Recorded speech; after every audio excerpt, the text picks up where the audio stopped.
ऐसे मुक्त भाव से आपको देखती मैंने कभी नहीं देखा। भूतकाल की बात अब न छेड़ो देवी। अब तो इस सुंदर सुखद वर्तमान की बात करो। हम पिछला सब कुछ भूल जाने के इच्छुक हैं। तुम भी सब कुछ विसार दो। अपने करुणामय रूप को आप भला कैसे विसार सकते हैं परमेश्वर? करुण रस अब श्रृंगार रस में घुल मिल गया है देवी। हमने तुम्हारे अनुरोध पर इस शक्तिवन की रचना की है। प्रेम और श्रृंगार को चरम सीमा तक ले जाने के लिए। अब तक तुमने ये नहीं बताया कि तुम्हारी कामना पूर्ण हुई या नहीं। तुम प्रसन्न हो या नहीं? मेरी प्रसन्नता तो प्रकृति सौंदर्य के रूप में इस शक्तिवन में बिखर रही है, खिल रही है। परंतु स्वामी, उन असंख्य भक्तों का क्या होगा जो अपनी मनोकामना पूर्ति के लिए आपकी आराधना कर रहे हैं? क्या वे आपकी कृपा से वंचित रहेंगे? कदापि नहीं देवी। तुम तो जानती हो कि हम अपने भक्तों के लिए एक समय में अनेक रूप धारण कर सकते हैं। हम यहां भी हैं और वहां भी हैं। जहां जहां आप हैं, वहां वहां मैं भी हूं। शक्ति शिव से अलग तो नहीं रह सकती। तुम सत्य कह रही हो देवी, परंतु एक रहस्य की बात हम तुम्हें बताना ही भूल गए। वो सुनकर तुम्हें आश्चर्य तो नहीं होगा? आश्चर्य होगा तो आप ही से समाधान भी मिल जाएगा। बताएं, क्या है वो रहस्य की बात? हमने एक भक्त की कामना पूर्ति के लिए भी इस नारीमय शक्ति वन की रचना की है। अर्थात मेरे अनुरोध पर नहीं? तुमने अनुरोध किया था, हमारी ही इच्छा से। आप क्या कहने के लिए इच्छुक हैं स्वामी? तुम भी हमें परम प्रिय हो और भक्त भी हमें अत्यंत प्रिय है। यदि दोनों की इच्छा एक साथ पूर्ण हो तो तुम्हें भला क्या आपत्ति हो सकती है? नारायण नारायण हरि हरि, लक्ष्मी नारायण नारायण हरि हरि, नारायण नारायण हरि हरि। ओम नमः शिवाय, ओम नमः शिवाय। नारायण नारायण, ये तो ग्रह बुद्ध महाराज हैं, चंद्रदेव के पुत्र। परमपिता ब्रह्मा जी ने कहा है कि इस शिवलीला का संबंध बुद्ध महाराज से भी है, अर्थात काम्यक वन भी यहीं कहीं आसपास ही होगा। ओम नमः शिवाय। परंतु ये बुद्ध महाराज शिवाराधना किस उद्देश्य से कर रहे हैं? ओम नमः शिवाय। नारायण नारायण। नारद, इस उद्देश्य के चक्कर में न पड़ो। इस समय तो तुम केवल शक्तिवन कहाँ है इसका पता लगाओ। नारायण नारायण।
देवर्षि नारद, आए, शक्ति वन में पधारे। आप भी नारी रूप धारण करके हमारे साथ आनंद नृत्य में सम्मिलित हो जाएं। आओ नारद, आनंद नृत्य का ऐसा अवसर फिर कभी नहीं मिलेगा।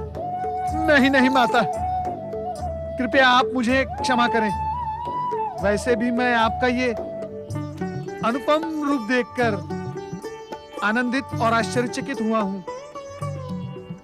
और भोलेनाथ, आपने ये कैसा वेश धारण कर लिया है? आपका डमरू, नाग, चंद्रमा, त्रिशूल ये सब कहां गए हैं? वो पुरुष शिव का वेश था नारद। अब तो हम पूर्ण रूप से शिवामय बन गए हैं। जो भी पुरुष इस शक्तिवन की धरती का स्पर्श करता है, वो नारीमय बन जाता है। तुम यहां से दूर आकाश में हो, इसीलिए अब तक पुरुष बने हुए हो। भोलेनाथ, मुझे क्षमा करें। भोलेनाथ, आपका ये मधुर रूप देखकर मैं कृतार्थ हुआ। नारायण नारायण। यदि आप आज्ञा दे तो एक प्रश्न पूछूं? पूछो नारद, आज तुम्हारे हर प्रश्न का उत्तर मिलेगा। भोलेनाथ, मैंने चंद्रपुत्र ग्रह बुद्ध महाराज को यहीं कहीं आसपास शक्तिवन में देखा है। भला वे शक्तिवन के प्रभाव से नारी क्यों नहीं बने? वो क्षेत्र शक्तिवन की सीमा से बाहर है नारद, और बुद्ध को नारी बनाना हमें इष्ट भी नहीं था। समय नष्ट न करो नारद, नारदी बनकर हमारे साथ आनंद नृत्य का आनंद मनाओ। ये अवसर तुम्हें फिर कभी नहीं मिलेगा। नहीं नहीं नहीं नहीं माता, कृपया आप मुझे क्षमा करें। वैसे भी नारी संसर्ग का फल मैं पहले ही भुगत चुका हूँ। आपकी ये लीला मैं यहीं से देखूंगा। नारायण नारायण। धन्य है प्रभु आप, और आपकी लीला धन्य है। आपकी लीला का रहस्य जानना कठिन ही नहीं, असंभव भी है। नारायण नारायण। नमः शिवाय।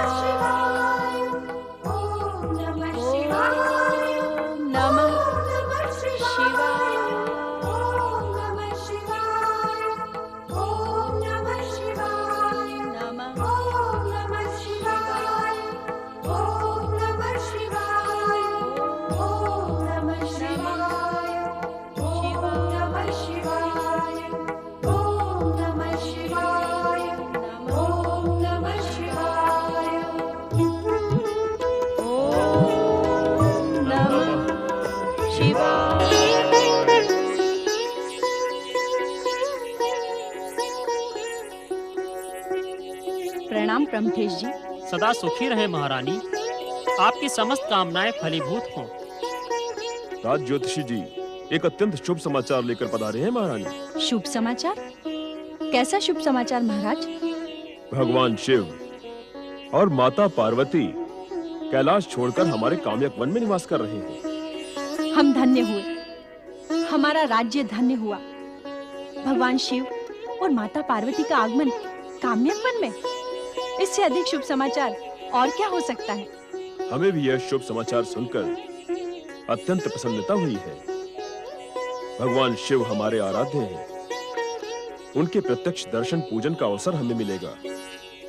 उनके आशीर्वाद से हमारी कामनाएं पूर्ण होंगी। अब युवराज के लिए हमें अधिक प्रतीक्षा नहीं करनी पड़ेगी। महारानी विजया युवराज को अपनी कोख से जन्म नहीं देंगे। ये सत्य है महाराज। महारानी विजया को संतान का योग नहीं है। वे कभी मां नहीं बनेंगी। वे कभी मां नहीं बनेंगी। वे कभी मां नहीं बनेंगी। वे कभी मां नहीं बनेंगी। ये अचानक क्या सोचने लगे महाराज? कुछ नहीं महारानी, आप सत्य कह रही हैं। भगवान शिव और माता पार्वती के प्रत्यक्ष दर्शन पूजन का अवसर हमें मिलेगा। उनके आशीर्वाद से हमारी कामना शीघ्र पूर्ण होगी। ये मैंने नहीं, आपने कहा है महाराज, और ये सत्य है। अब हमें युवराज के लिए अधिक प्रतीक्षा नहीं करनी पड़ेगी।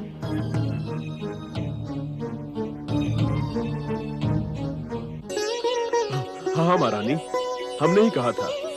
अब हमें शीघ्र ही भगवान शिव और माता पार्वती के दर्शन करने काम्यकवन जाना होगा। अवश्य महाराज, अब हमारे लिए एक पल का भी विलंब करना उचित नहीं है।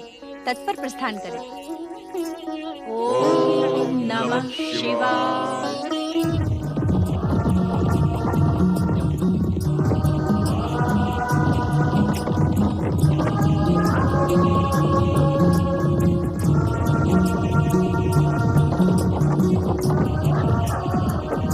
क्या सोच रहे हैं महाराज? आज हमारे जीवन का सबसे अधिक शुभ दिवस है महारानी। आज हमें शिव पार्वती के प्रत्यक्ष दर्शन होंगे। हमारा जीवन धन्य हो जाएगा।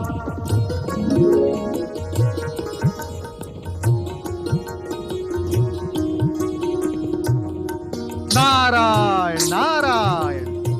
परमपिता ब्रह्मा जी ने कहा था कि इस शिवलीला का संबंध महाराज इल और ग्रह बुद्ध से है। ये महाराज इल और उनकी महारानी ही हैं।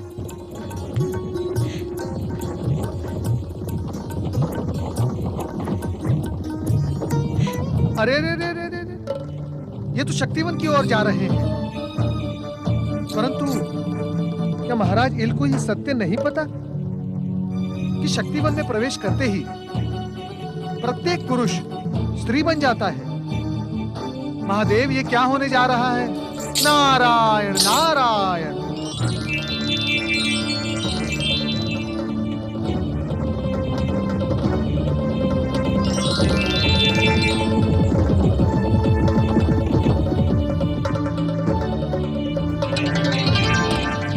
शिव शिव शिव शिव शिव शिव शिव शिव शिव शिव शिव शिव। नारायण नारायण।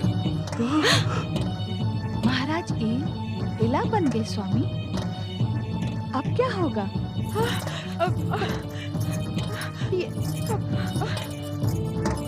ये क्या हुआ महाराज? ये क्या हो गया महारानी? तुम नहीं बदली, मैं कैसे बदल गई? ये अचानक कैसे संकट आन पड़ा है मुझ पर। आप पुरुष से नारी बन गए। अब क्या होगा महाराज? हम शिव पार्वती के समीप पहुंच रहे हैं महारानी। तुम घबराती क्यों हो? भगवान शिव के आशीर्वाद से सब कुछ ठीक ही होगा। नहीं नहीं, ये ठीक नहीं है। जल्दी आओ।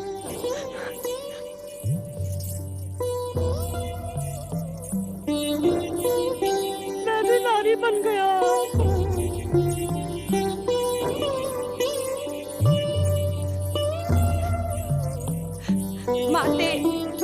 माते, ये क्या हुआ? मेरे स्वामी अचानक नारी रूप में परिवर्तित हो गए हैं। ये कैसी शिवलीला है माते?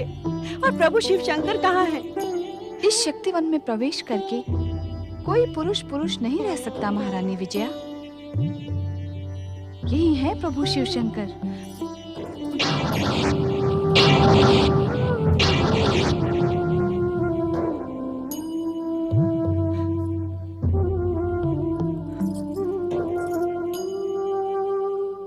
वैसे ही इस शक्तिवन में प्रवेश करते ही महाराज इला बन गए। परंतु तुम चिंता न करो। चिंता कैसे न करूं माते? मुझ पर तो जैसे वज्रपात हो गया है। मैंने तो युवराज की प्राप्ति के लिए आपकी आराधना की थी, पर उसका कैसा विचित्र फल मिला है मुझे। ये तो होना ही था महारानी, इसीलिए तो हमने ये लीला रची है। इल के इला बनने का परिणाम शुभ ही होगा। अब मैं आपके साथ कैसा व्यवहार करूं महाराज? आप मेरे पति से इस नारी रूप में परिवर्तित हो गए हैं। अब मैं आपकी धर्म पत्नी हूं या नहीं, मेरी तो कुछ समझ में नहीं आ रहा है महाराज। कुछ समझ में नहीं आ रहा है। प्रभु, माते, ये आपने हमें किस स्थिति में डाल दिया है। हम पर कृपा करें महादेव, मेरे स्वामी को फिर से पहले वाला रूप प्रदान करें भोलेनाथ। यह असंभव है देवी विजया। विधि के विधान के अनुसार जिस कार्य के लिए महाराज इल से इला बने हैं, वो कार्य पूर्ण हुए बिना वो पुनः पुरुष नहीं बन सकते। प्रभु, जब हमारी प्रजा को इस बात का पता चलेगा कि महाराज अब पुरुष नहीं रहे, तो राज्य में अराजकता फैल जाएगी, शासन व्यवस्था छिन्न भिन्न हो जाएगी। महादेव, ऐसा कुछ नहीं होगा विजया। महाराज इल के राज्य की प्रजा धार्मिक और सुसंस्कृत है। वो तुम्हें महारानी विजया को अपने अनुशासक के रूप में स्वीकार करेगी। क्या तुम्हारी प्रजा इस बात के लिए व्यग्र नहीं है कि उन्हें उनका युवराज शीघ्र प्राप्त हो? प्रजा ही नहीं, हम सब व्यग्र हैं महादेव। हमारा एक एक पल युवराज के आने की प्रतीक्षा में ही बीत रहा है, परंतु अचानक इस वज्रपात से मेरी बुद्धि कुंठित हो गई है महादेव। मुझे ये समझ में नहीं आ रहा कि यदि महाराज इसी रूप में रहे तो मैं युवराज की माता कैसे बन पाऊंगी। नारद, इस शिवलीला का रहस्य तो और भी रहस्यमय होता जा रहा है। भोलेनाथ, आपकी इच्छा क्या है?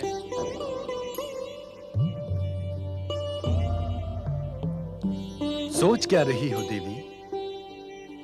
कह दो जो तुम्हें कहना है।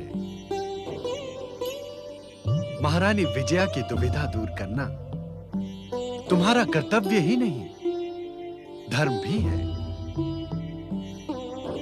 महारानी विजया, मैं तुम्हें एक कटु सत्य कहने जा रही हूँ। हृदय को दृढ़ करके सुनो। अपने पूर्व जन्म के पापों के कारण तुम इस जन्म में किसी संतान की माता नहीं बन सकती।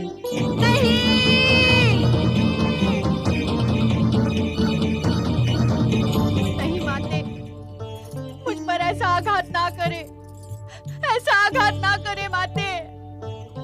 मैं बहुत आशा लेकर आपकी शरण में आई हूँ। जन्म भर की कामनाओं को छिन्न भिन्न ना करे माते। भगवान शिव, आप तो सर्वशक्तिमान हैं। आपकी भक्ति से तो पूर्व जन्म के बड़े से बड़े पापों का अंत हो सकता है। यही सोचकर मैंने आपकी आराधना की थी। क्या आप चाहेंगे जो आपकी आराधना करता हो उसे उसकी आराधना का यह दंड मिले? मुझ पर ऐसा अन्याय ना करे महादेव। मेरे हृदय के टुकड़े टुकड़े ना करे महादेव, ना करे।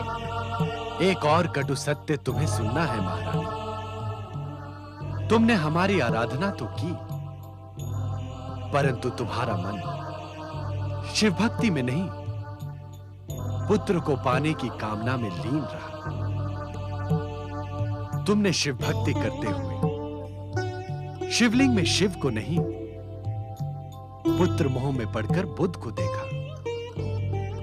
क्योंकि तुम बुद्ध जैसा पुत्र पाने की इच्छुक हो। क्या इस कटु सत्य को तुम स्वीकार नहीं करोगे विजया? आप सत्य कह रहे हैं महादेव। पुत्र पाने की कामना से मेरा मन इतना व्याकुल था कि बुद्ध के सिवा किसी और के बारे में सोच ही नहीं पाती थी। फिर भी तुम्हें दुखी होने की आवश्यकता नहीं है विजया। तुम्हें बुद्ध जैसा ही पुत्र प्राप्त होगा, परंतु तुम उसे जन्म नहीं दोगी। उसे जन्म देगी इला।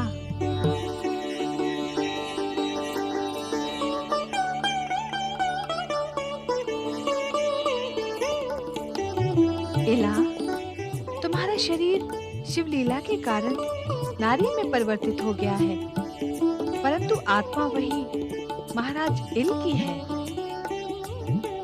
महाराज इल के रूप में तुमने पुत्र की जो आकांक्षा की थी, वो इला द्वारा पूर्ण होगी।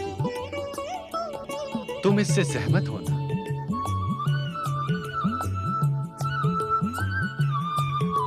नारायण नारायण। विजया, इस बात से तुम्हें दुखी नहीं, प्रसन्न होना आवश्यक है। हमें तुम्हारे सामने एक और सत्य का उद्घाटन करना है। नारी शक्ति का महत्व स्थापित करने के लिए मेरे आग्रह पर भगवान शिव ने इस नारीमय शक्तिवन की रचना की है। इसी रचना के कारण तुम्हारे पति ने नारी शरीर धारण किया है। बुद्ध जैसे पुत्र को जन्म देने के लिए विजया, महाराज इल की सच्ची शिव भक्ति से प्रेरित होकर और बुद्ध की मातृ भक्ति को सफल करने के लिए ही हमने ये लीला रची है। नारायण नारायण, ओम नमः शिवाय। हे त्रिकालदर्शी, आपकी प्रत्येक लीला का अर्थ कितना अद्भुत है। आप अपने भक्त की कामना पूर्ति के लिए क्या क्या वेश धारण करते हैं, क्या क्या लीलाएं रचते हैं। आप धन्य हैं भोलेनाथ, आप धन्य हैं। माता पार्वती, आप भी धन्य हैं।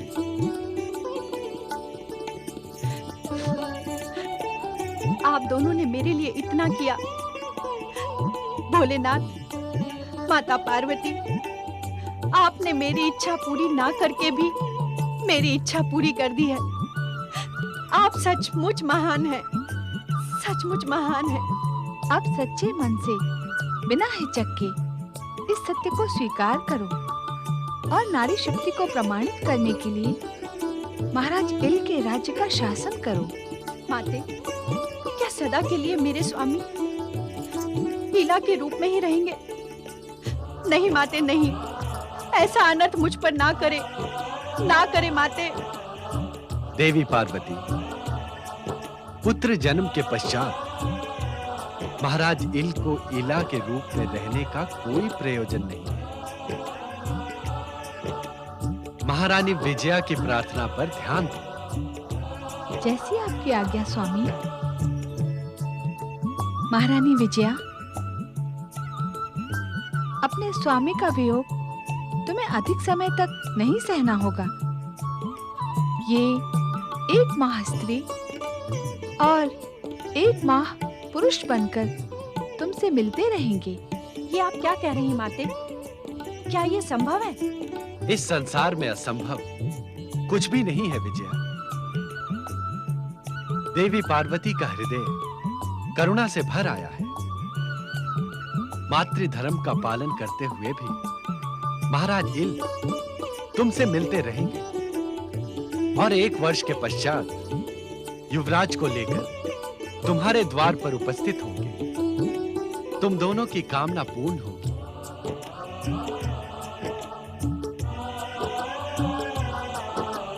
नारायण नारायण। हे त्रिकालदर्शी, आज तो आप चमत्कार पर चमत्कार किए जा रहे हैं। आपने ऐसा चमत्कार कभी नारद के साथ नहीं किया। 1 वर्ष तक कुशलता पूर्वक राज्य का शासन चलाकर ये सिद्ध कर दो कि नारी के लिए कोई भी कार्य असंभव नहीं है। मैं आपकी आज्ञा का पालन करूंगी माते। देवी इला, इस काम्यक वन के दूसरे छोर पर योगी बुद्ध इस समय भी शिव आराधना में लीन है। तुम उनके पास पहुंचकर अपनी कामना का संकेत दो।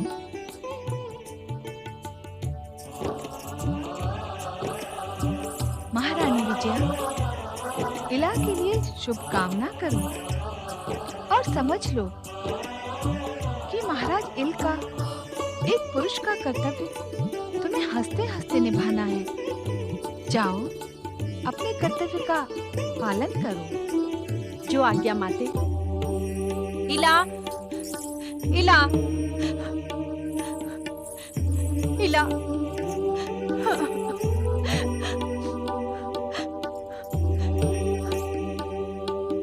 मैं स्वयं तुम्हें योगी बुद्ध के पास पहुंचाऊंगी। चलो मेरे साथ।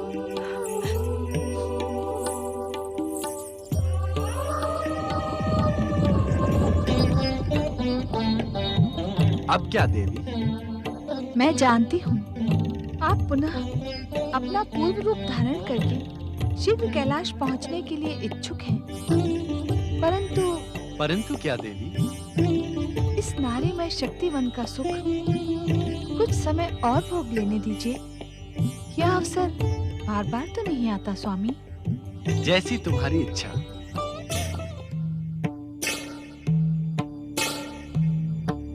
शिष्य नारद, शिष्य नारद, ऐसा प्रतीत होता है कि तुम अपने गुरु को विसार गए हो। नहीं नहीं, प्रणाम गुरुदेव। परंतु आप यहाँ कैसे? शिव पार्वती की लीला अद्भुत होती है नारद। जिसकी हम कल्पना भी नहीं कर सकते वो घटित हो जाता है, और जो घटित होता है उसका रहस्य समझना कठिन होता है। आप अक्षरशः सत्य कह रहे हैं देवगुरु। शिव लीला से रचित उन अद्भुत घटनाओं को मैं प्रत्यक्ष अपनी आंखों से देख चुका हूँ, देख रहा हूँ। तुम शिव लीलाओं को प्रत्यक्ष देख रहे हो नारद? कहाँ है शिव पार्वती? वो देखिए देवगुरु, उन दोनों का शिव लीलामय रूप।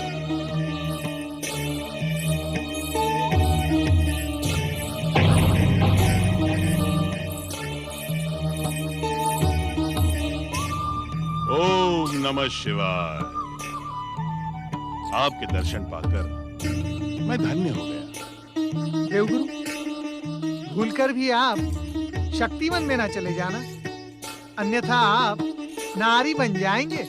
तुम मेरी चिंता ना करो नारद, अपना ध्यान रखो। भक्ति के भाव प्रवाह में आकर कहीं तुम शक्तिवन ना चले जाना, अन्यथा मुझे अपने एक उत्तम शिष्य से वंचित होना पड़ेगा।